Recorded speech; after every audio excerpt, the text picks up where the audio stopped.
Stop Killing Games crossed 1 million signatures, ironically on exactly the same day as EA announced that they were going to be sunsetting the servers for Anthem after them being up for more than 6 years. So what happens next? Right now, as I'm filming it, the petition is sitting at 1.2 million signatures. Some of these signatures are going to get thrown out. If 1 in 5 of those signatures is deemed invalid, that would push the petition back below 1 million signatures. So if you are interested in supporting this petition and you live in the EU and you haven't signed up, you probably should. I don't know if 1 in 5 signatures being rendered invalid is reasonable or not, but some number of these signatures are going to be tossed out. To be clear, this is a petition. It is not a law. It is not even the beginnings of a law. If this petition turns into anything, there will be laws drafted either by the EU or by individual member countries, and it will be a long time in the future. It would be very unlikely for this law to be retroactive. It will likely only apply to games that release after a law comes into place. And we have literally no idea what such a law could possibly look like. But even so, I thought it would be useful to talk through what it could mean as if Anthem was a game that would be affected by potential law. When we look at the language of the petition, you can see that a lot of this comes down to this problem that we've been having in the video game industry where publishers are implying that you're buying a game when in fact you are not buying the game. And their language in their EULAs says, no, you're buying a license, we can take it away whenever you want. If you believe that license, if you're fine with that license, then nothing is happening right now is offside at all because it's a license, they can do whatever they want with it, right? That's what the EULA says. I think we all believe that language that is hidden inside the EULAs isn't necessarily adequate to express the way that things work. And I do think that one of the potential laws that could come out of this might be a forced clarity around licensing versus purchasing, and we might even see video games bifurcate into 2 different kinds of things. Things that are licenses, things that are live services, and things that are products. In such a world, the products would be treated like products. If I buy a toaster, you can't revoke my access to the toaster. That toaster belongs to me. I can do whatever I want with it. Now, we've had some issues recently with a lack of right to repair where it is basically impossible for me as the person who owns the toaster to fix that toaster. And then on the other side, we may see a different class of games that are sold more as services. If an amusement park opens up down the street from me, I don't inherently have permanent rights to go to that amusement park. If that amusement park shuts down, it's not reasonable for me to expect that they will leave the rides behind to let me go on them on my own or to keep some form of the amusement park open. So I do think that some of this is going to come down to communication. Again, if that communication is hidden in paragraph 97 of the EULA, I don't think that accomplishes very much. But if the language is forced to be more front and center, maybe that's what we end up with. If we assume that this is on a go-forward basis, everything that is laid out here is doable, but it does put burden on the developers. It does remove potential paths for video game developers to work. Let's talk about that, and let's talk about where some of the language will need to crystallize if this turns from petition into law. I'm not going to talk too much about this opening paragraph here. It's inflammatory. It's designed to excite people into signing the petition. I will talk more about these next 3 sentences, which are talking about what they want to happen. When we say that we want games to remain in a working state when support ends, there's going to be a lot of clarity needed in what is defined as working state. I've heard some pundits say that we all agree what a reasonably working state is, but I don't know that we actually do. Let me use Anthem as an example. If a game runs for 6.5 years and then the publisher says, hey, everybody, we're going to shut this game down in 6 months. We're going to turn off the ability for you to spend money for that last 6 months so you can spend the money that you've already spent and empty out your wallets. And then we're going to shut down those servers and the game is going to become unplayable. Is that reasonable? If I purchased it, it doesn't feel very reasonable. But if I got a license, maybe that feels reasonable. What if that 6 months was a year or 2 years or 5 years? Or what if it was a month or 2 months? Do any of those different time horizons change your opinion? If EA came out right now and said, we're going to sunset Anthem, but we're going to sunset Anthem on January 1st, 2030, does that change anything? What if you knew there was the potential for it to be sunset in January of 2026 when you bought it in the first place? So let's say in 2019, when Anthem first came out, the game made it very clear that the servers will remain up until at least January 10th of 2026. I would argue that for a lot of people, that actually might make you more likely to buy it, because they're actually saying that they're going to keep these servers up for almost 7 years. That seems like forever. There's a version of reasonable that exists within what is currently happening with some games, where some combination of guaranteed time horizon and communication feels reasonable to most players, assuming again that you know that this is the kind of game that could get turned off. But let me throw out some other possible ways that Anthem could stay playable after the servers are down. Now, Anthem is a client server game. It's not peer-to-peer, so that means there needs to be a client to run the game, even when you're playing by yourself. One of the things that we talked about doing before launch, but I believe we ran out of time, I don't think we actually did this, was to make the tutorial levels of the game run locally. So it was pretty close to running, as I recall. It almost ran in memory. It almost had enough hardware there to go, even on the console. What if Anthem became a game that consisted only of the prologue levels? You could start the game, you'd get the video, you would go through the prologue levels, you would go to Fort Tarsis, and then you could never leave Fort Tarsis. Is that a working state? Is that a reasonable state to leave the game? I guess it depends on what the goals are for keeping the game in a working state. It's not really a game anymore, but it does remain as an artifact of the game. So if your goal is game preservation, maybe that's enough. What if instead you could play the game and it spun up a local server for you to play the game, but this was only on PCs and only your personal progress was saved? So if someone joined you, they would have to join you with a completely fresh Javelin, and nothing that they did would actually be saved into a new session. And in order for someone to join you, what if they had to type your IP address in because all the matchmaking and all the connection servers are all completely gone? Is that a reasonable state? Is that a working state? Doesn't feel great because 2/3 of your platforms have ceased to exist. The reason why I say that is because while Anthem had local servers existing pretty close to launch, and it's theoretically possible that that code could be resurrected, those would never run on the last gen consoles. There's not enough room. That room was used for graphical fidelity. That room was used for other stuff. You're not going to get local servers running on the console. So if that's the path that you would choose to move forward, then you end up only supporting one of the 3 platforms that the game released on. Indeed, your min spec is gonna go up, so some of the people who played your game on the PC may not be able to play it with local servers either. Does that feel like a reasonable working state? I'm not sure. Anthem isn't a single piece of networking code. It's the game servers, and then there's a bunch of AWS services layered on top of it.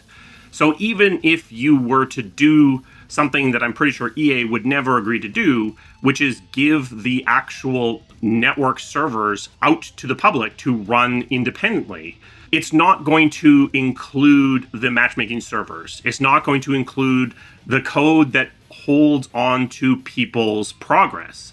So you're going to end up in this weird state where you can fire up a level and play a level, but it doesn't remember anything that you get.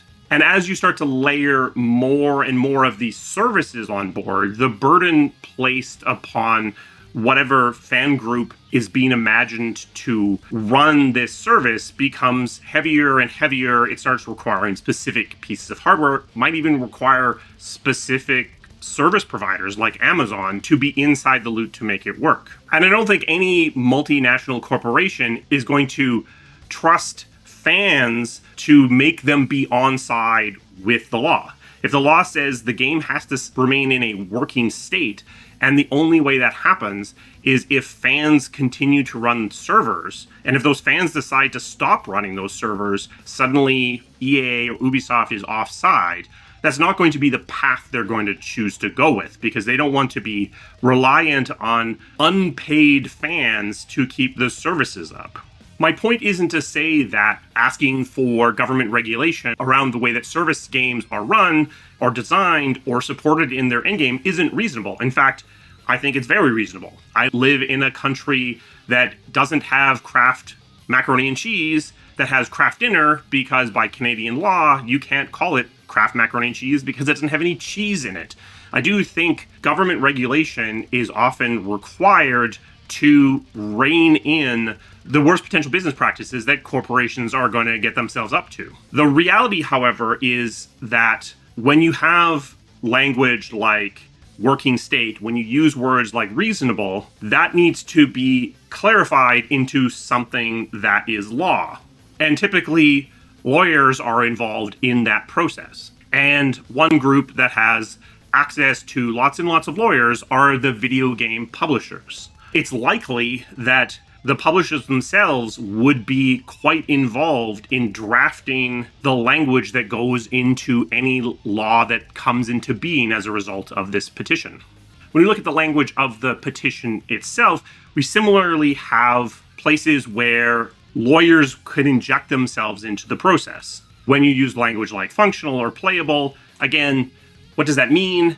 What is enough for it to be functional? What if it's only on a third of the existing platforms? What if it's only functional if you type someone's IP address in it? What if only the tutorial level is functional? Language like remote disabling is a bit misleading in some cases. In the case of something like Anthem, it's not remote disabling, it's literally shutting off the servers where the gameplay runs. But in some cases, this language is exactly right. In some cases, the publishers are effectively have call home servers where a game that runs almost entirely on your local PC is calling into a central server basically to ask if it's still all right for it to continue playing. Now, sometimes that's not the intended purpose, but it can effectively work that way. If you are passing data from one game to another, for example, something like the Dragon Age Keep in Dragon Age Inquisition, depending on how that code is architected, if that service is gone, then that game may no longer operate. In those cases, it's typically realistic for the studio to patch that requirement out of the game to allow it to run when those services go down. We did that exact thing in Dragon Age Origins. All of its call home was removed in the final patch, and therefore that game should run with no internet connection required whatsoever. But more and more commonly, as we live in an always-on world, games that don't require these servers are often architected in such a way that they actually do.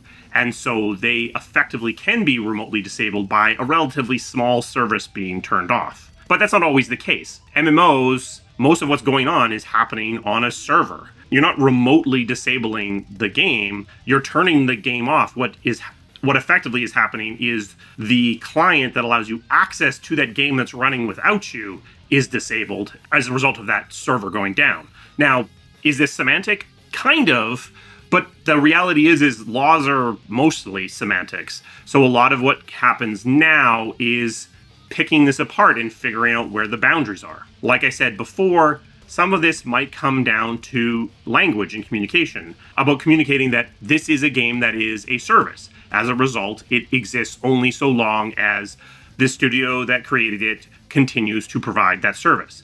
This is a game that is a product, and it will exist beyond that service. Now, I think if you allow video game publishers to choose either path, they'll simply choose every game to be a service, and you're no better off than you are now. Like I've said, I've seen some people say we can all agree what a reasonably functional state means. And honestly, I don't think that we can, because I think we're coming at this from different places. We're coming at this with different goals.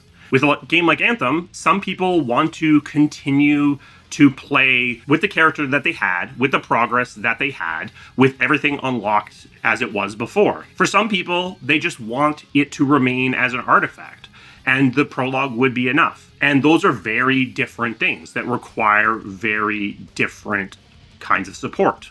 I'm going to go through the FAQ and see if there's anything in here that's worth commenting on as well. How are publishers destroying video games?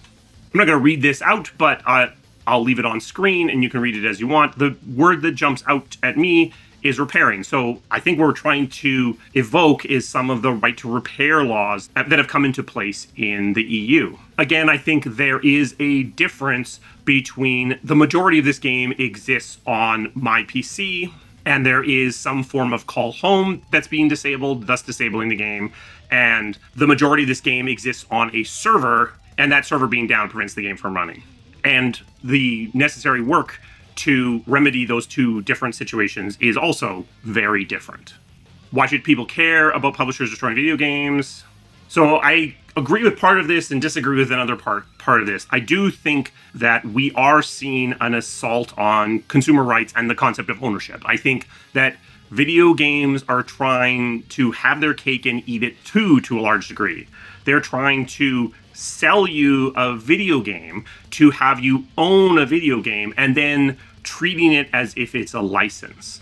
And I think ultimately, as I said before, this may be the place where the law ends up landing, is about really clarifying that language. But as they mentioned, we are seeing this in other places. You effectively license your Combine in North America, and you don't have a right to repair.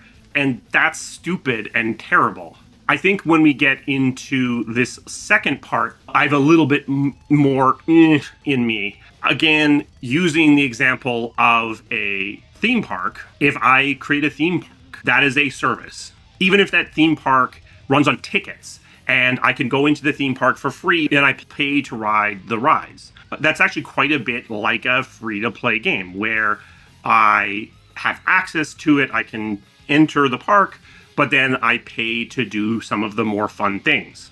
A theme park is a creative work. A theme park is all of these things. If you shut down and destroy a theme park, you lose access to that theme park completely. While this argument may be evocative, and while I, as someone who believes in video game preservation, hate the fact that a lot of these games are going to be gone forever, I do think that there are circumstances under which that is a reasonable expectation of what is going to happen. How's this campaign going to save video games? I do think that there is going to need to be clarity around what the penalty would be. As is often said, a fine is a price. So if the cost is a $2,000 fine, if you don't allow your game to continue running in a specific country, the AAA publishers are just going to say, great, I'll just write a check and it'll keep going. One of the unintended consequences that should be kept in mind throughout whatever comes after now is that anything that requires the involvement of lawyers, anything that is simply a fine, is going to benefit the big publishers more than the little publishers. In fact, it's possible that the big AAA publishers in the end might even embrace such an initiative, but because it allows them to do whatever they want and just pay the fines and keep their lawyers on call, while the smaller indie developers are really scrambling to remain on side of whatever ends up in place. A very vague law might make it very difficult to navigate. Whereas a law that is very clear but has very hefty fines might result in indie developers steering away from certain behaviors, while the AAA publishers decide that it's fine and they'll just keep doing it and just pay the fine. The other thing to keep in mind is that if the publishers decide to continue to release a game in a jurisdiction, in a country, then what they're saying is true. If they decide that We need to make sure this game remains playable if the servers go down. So we will, so that we can sell in France, as the example is here. And therefore, it is basically trivially easy to do that worldwide. But there is another path. The other path is that they decide to simply not release in a country. Depending on the country, that might not really be viable. Chances are, if it's FIFA, you're not going to decide to not release your soccer game in France. But if it's a game that doesn't sell very well in France, maybe you just decide not to release it. If that country instead of France is Slovakia, then it's even more likely that they'll just abandon a country. It can result in this. One country can result in a change in behavior, but it can also just result in that country being left behind. You saw this indirectly when Sony was going to force a PSN account to play Helldivers 2. Why does Sony not have PSN support in a bunch of countries? It's because it decided it wasn't worth navigating the local laws in that jurisdiction, and they just didn't do it. And you might see that happen here as well. Aren't you asking companies to support games forever? Isn't that unrealistic? So here's one of the points that I think is problematic, because for a lot of games, what's being said here is true, that it is realistic to modify or patch the game so it runs on customer systems with no further support. But in some cases, that's not realistic. There are cases when those servers are really heavyweight or require special hardware or run on non-standard operating system. If the servers only run on Linux, is it really keeping the game in a reasonably playable state if you need to have a second computer with Linux running the server so that you can play it in some sort of offline mode? I don't think so. Again, my assumption is that any legislation would be go forward. So could you do this in a go forward basis? Could you architect around the fact that you're going to have to render your game playable in a non-publisher supported state? Sure. But you are constraining the paths that are available for the developers to use. You can't use Linux-only servers. You may not be able to use parts of the AWS stack because that might not be easily sunsetted, easily given over to somebody else. You're either not going to be able to provide player data in its end of life, or you're going to have to make sure that you adequately anonymize that data so that it can be given out to everyone in the entire world, potentially, who's going to run the server to play the game on their own. Each of these things could be done, but every time you constrain the way that things are done, you are going to put more cost burden on the development. One of the reasons why Anthem looks as good as it does on the consoles is because it's really mostly running the graphical part of the game on the console, and the actual gameplay is running on the gameplay servers. If you're making a game like Anthem, and you know when you're developing that it's going to have to be reasonably playable in a post-server world, you're not going to do gameplay servers. You're going to probably make the game run peer-to-peer, or you're going to do local servers that are able to run on the consoles. But in either event, the game's going to look worse. The game's going to probably run worse as well, because you're going to have at least one of the people playing the game running the gameplay code, or possibly all of the people playing if you're going to go peer-to-peer. And going peer-to-peer has other things that you probably want to do as well. Destiny has very robust host migration. So if the person who is acting as the host of a match goes down, it's able to migrate control of that host pretty seamlessly to one of the other people who's still in the match. That's something that didn't need to exist in Anthem because it's all client server. And if the server goes down, that's a much worse problem than if one of the clients goes down. So there's no concept of host migration. So again, you're putting more burden onto the development. Can it be done? Absolutely. But it comes at a cost. You're doing this instead of doing something else. Okay, aren't games licensed, not sold to customers? So yeah, this is the reality, is that kinda depends on the country. So I think one other path forward, one that the publishers might actually decide they want to pursue, is to push this the other way. To say, you know what, let's just all in move video games from goods into licenses. into services. Let's make them all services. And I don't think we want that world. So something to keep in mind as this moves forward is that's another path that would kind of make this all on side. And I don't think that's what we want. Isn't it impractical, if not impossible, to make online-only multiplayer games work without company servers? Yeah, so as written, this is basically acknowledging that likely this has to be on a go-forward basis, because it's saying, yeah, some games, as they are written right now, would be very difficult to make work offline, would be very difficult to abide by some kind of, it has to be playable for all time. I think this bit here, if a game has been designed with this as an eventual requirement, yeah, that's true if you design your game to be able to enter into an offline mode, then yes, it's trivial to do it. But that's, of course, neglecting the work that goes into designing it with that as an eventual requirement. You probably aren't going to make the game be client server. You probably aren't going to use certain parts of the AWS tech stack in your development. You may opt for more simplistic matchmaking. So every requirement you put in place is an additional cost that you're going to pay during development. So if you pay all those costs, sure, flipping the switch is going to be trivial, but you are going to have to pay those costs during development. And it does make certain kinds of design decisions, certain kinds of technical decisions not desirable, which may be fine, but it does take some tools out of the toolbox. What about large-scale MMORPGs? Is it impossible for customers to run those when the servers are shut down? So it's hard to imagine that any of this, when they're talking about MMORPGs, would qualify as reasonably playable for a couple of reasons. One, it's going to be questionable whether or not I, as the video game publisher, can provide player data out to the general public for all players who ever played this MMO. When I signed up to play City of Heroes, I didn't sign up for something that said, oh, by the way, all your player data may be given to some random fan servers in the case of an end-of-life situation. Chances are,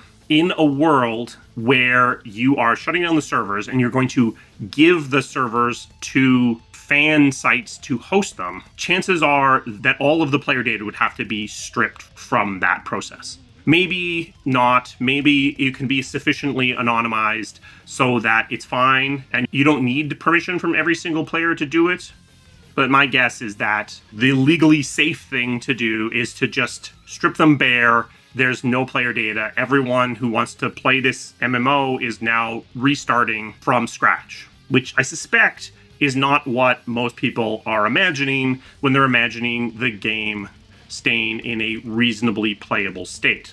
Another problem I see with this is that this makes reasonably playable contingent upon people being willing to run these servers. It's hard for a multinational corporation to put themselves in a position where they could be legally offside if the fan servers decide they just don't want to run those servers. So I don't expect that truly online-only games that require servers to run, if such a law was to come to be, I just don't see how this would be the way you would stay on side. It comes down to, what does reasonably playable mean? And this feels dangerous from the publisher's side. So more likely is you end up in a situation where they argue that you can do character creation and play a tutorial level offline. That's reasonably playable. If it ends up in courts, then the big publishers win and the small indies lose, because the big publishers have dozens of lawyers and the small indies have zero lawyers. This has happened. There have been fan servers for games, but I don't think this is a solution that would meet the letter of whatever law might come into being. Can you really expect all features in an online-only game to work when the support ends? Not necessarily. Yeah, okay, good.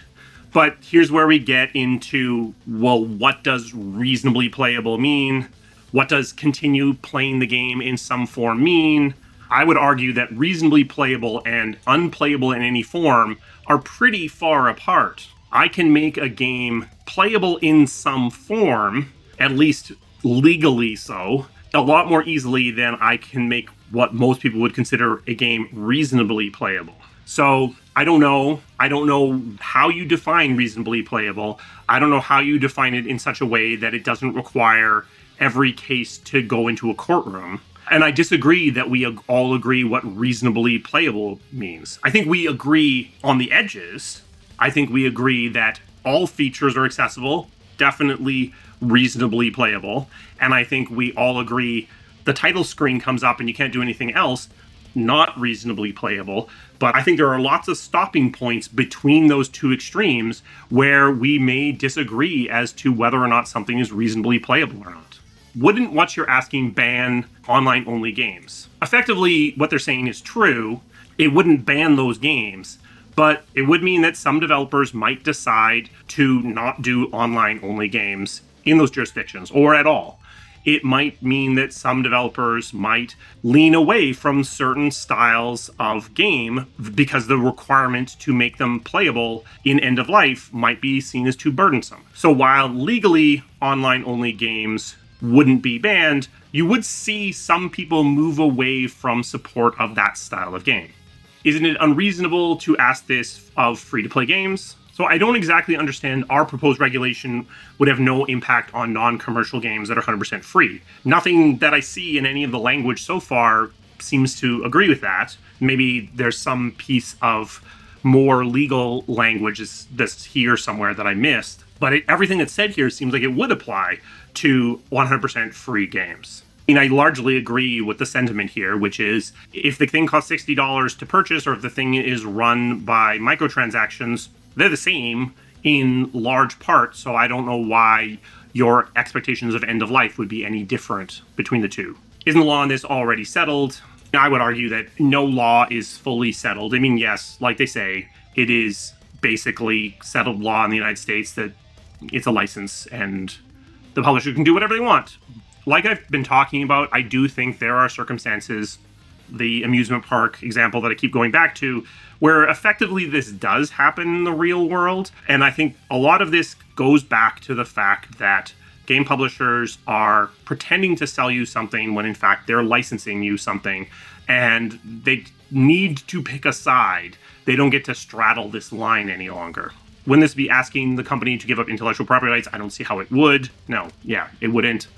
Aren't companies unable to do this due to licensing agreement when they made with other companies? This is not actually completely true. Depending on the code that's in the servers, some of that might not be distributable. So some of that might be legal to use, licensed to be used in the servers. Those servers cannot be distributed. Again, in a go-forward world where this only applies to games that are released after the date of a law being passed, you could work around that. But, like I said before, you're taking tools out of the toolbox. So it means that certain kinds of software, certain kinds of solutions now become unavailable to the video game developers. Wouldn't this be a security risk for video game companies? So I actually disagree with this answer, but only a little bit. It is a bit of a security problem because if I have access to both sides of a network connection, I have both the game and the server, that gives me a little bit more ability to figure out how that network architecture works. It doesn't really matter for the game that it's in its end of life because we were shutting it down anyway. But if we were planning to do a sequel that use similar architecture, if we have other games that use similar server architecture, then having access to the server, even in a fully compiled state, does give more avenues of potential attack for other games. Additionally, any assets that only exist on the server are now available to potentially be data mined. So while you might have spent some time obfuscating the data that exists on your client, you may not have done that with the server. So when the server goes out, suddenly the game can be data mined to a greater degree than it could be before. And you might decide that you need to spend time obfuscating that data further. Can it be done? Absolutely. But as always, if you are doing this, you are not doing something else. It is an additional cost. Won't this harm developers? When I read the question, I was thinking developer meant studio, meant indie studio, meant indie developer.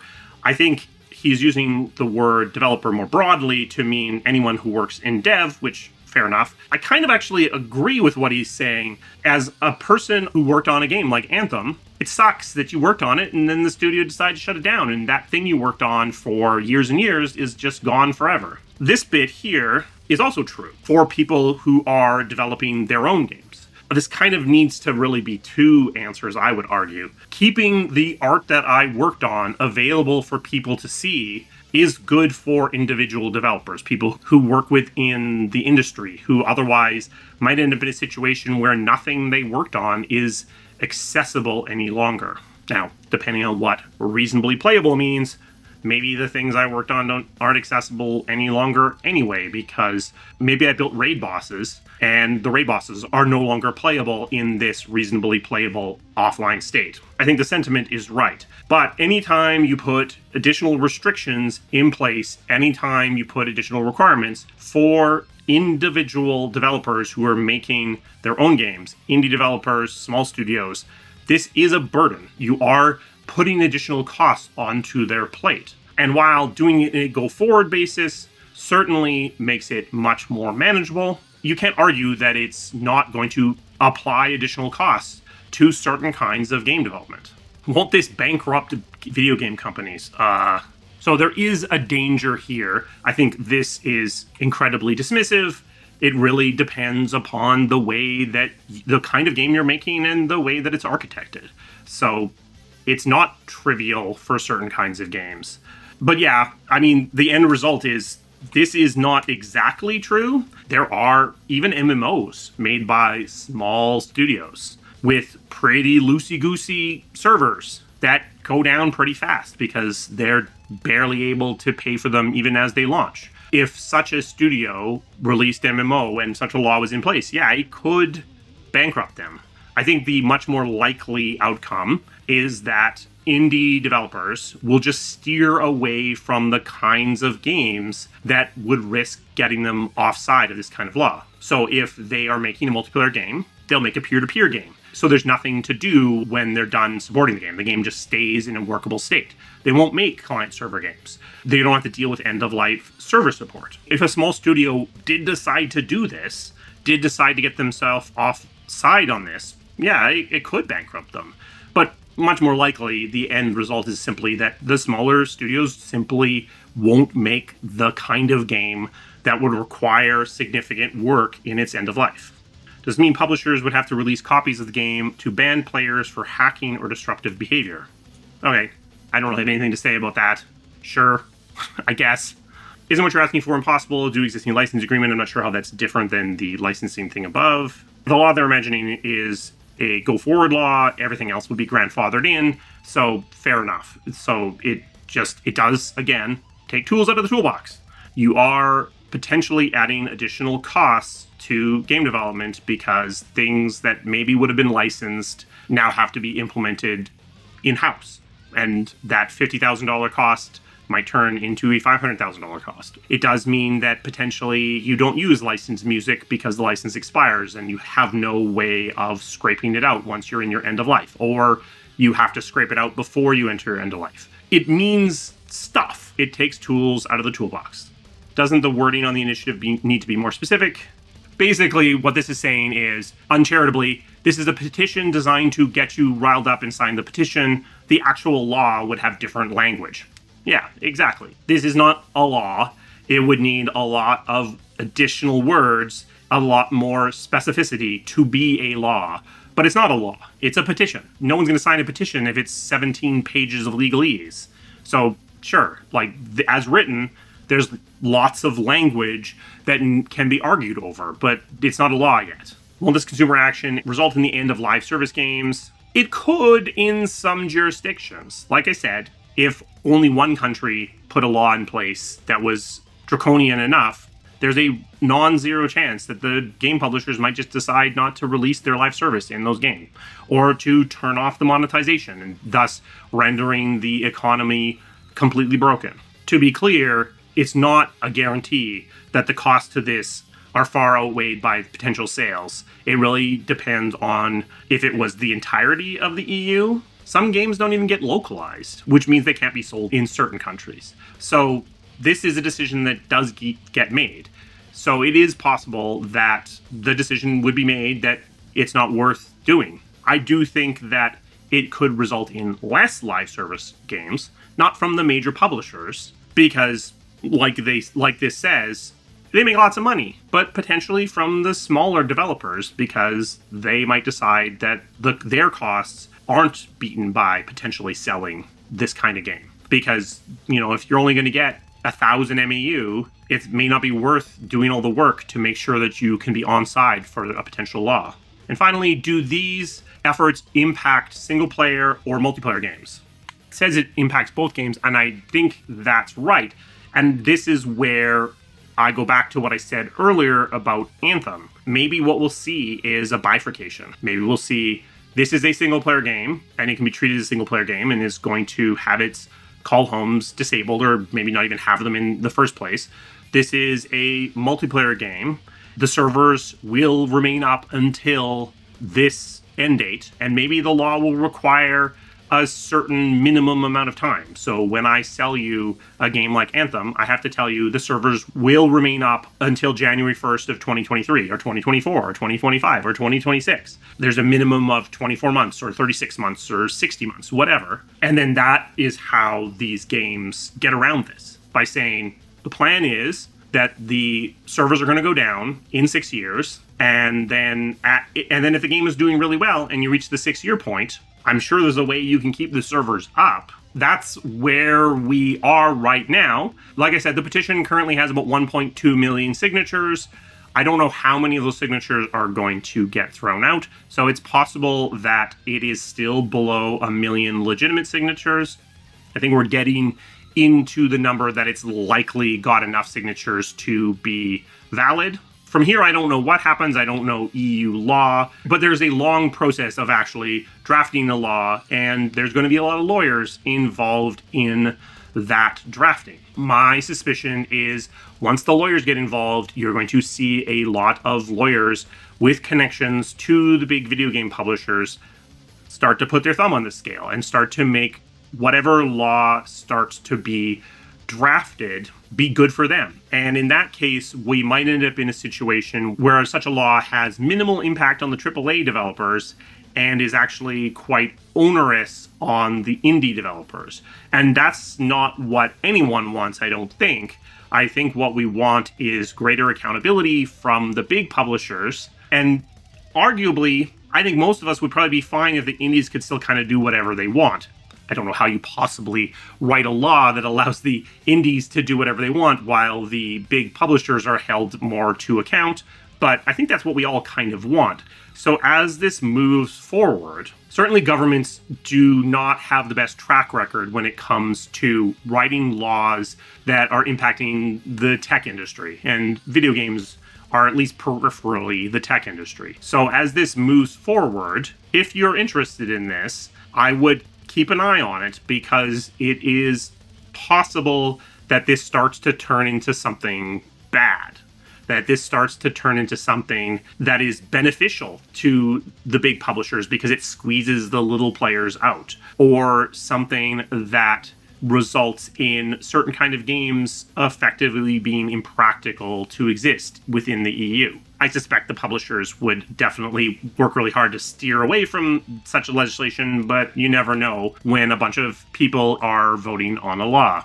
I'm someone who does believe in government regulation, and I do think that something here is probably desirable. It will have an impact. Any legislation is going to have an impact. It costs a chemical company more money to deal with their toxic waste properly as opposed to dumping it into the nearest stream. But we still want those kinds of laws.